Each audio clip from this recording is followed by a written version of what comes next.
बेखौनो आं बुङो जे गामिनि गावबुरा जानानै जे जोंहा सिगाङाव प्रमिला बायद'आ गोबांथार खामानि मावबोदों।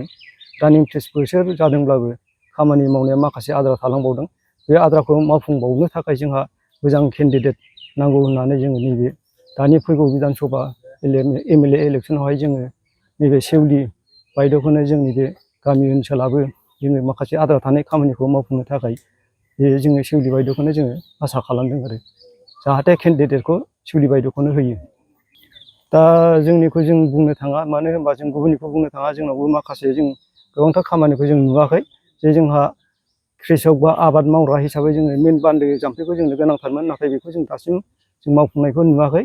दा नंखायनो जोंहा आरो आद्रा दंबावो जे बान्दोनि अनगायै जोंहा माखासे लामा, औवानि दालां आरो दंफांनि दालांजोंनो जों गोबांथार रायजो राजानि माखासे मानसिफ्रा माने खस्थ' भुगिनानैबाबो हान्थिनायनि लामाखौ जोङो मावफुंनांगौआव जोंहा गोबांथार खस्थ' जायो। बेनि थाखायनो जोङो नैबे आद्रा थानाय खामानिफोरखौ मावफुंनो थाखाय जोंहा नैबे दानि बिधान सभा फैगोन एमएलए इलेक्सनावहाय जोङो सेउलि बायद'खौनो जाहाथे हरो केन्डिडेट हिसाबै, बेखौनो जों साफ्रोम रायजो राजाया माने आसा खालामदों आरो।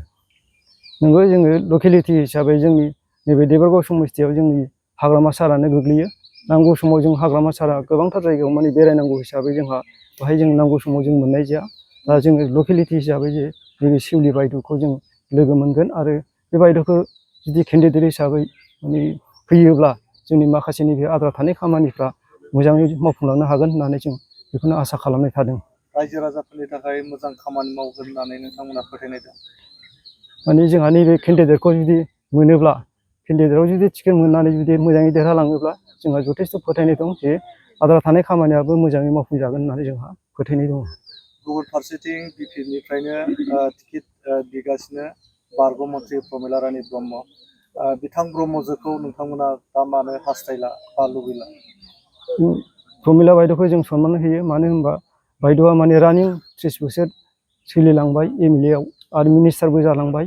दा बेवहाय माने बायद'आ माने देहायाबो बुरिलांबाय, इसिबांखिनि बेरायनाय मानाय खामानि मावनायफ्राव बांद्राय नोजोर होनो हाया हाया जालांबाय। नंखायनो बे बैसोनि माबाखौ नायनानैहाय जोङो नैबे गोदान सेउलि बायद'खौनो जाहाथे केन्डिडेट हिसाबै हरो, बेखौ जोङो आसा खालामदों।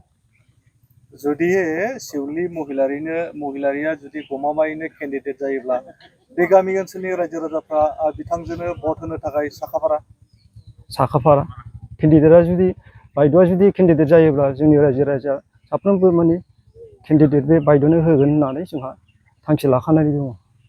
देरहागोना बेसेबां जौखोन्दो? टिकेटखौ मोनोब्ला जोंहा 100% फोथायनाय दङ जे सेउलि बायद'आनो देरहागोन।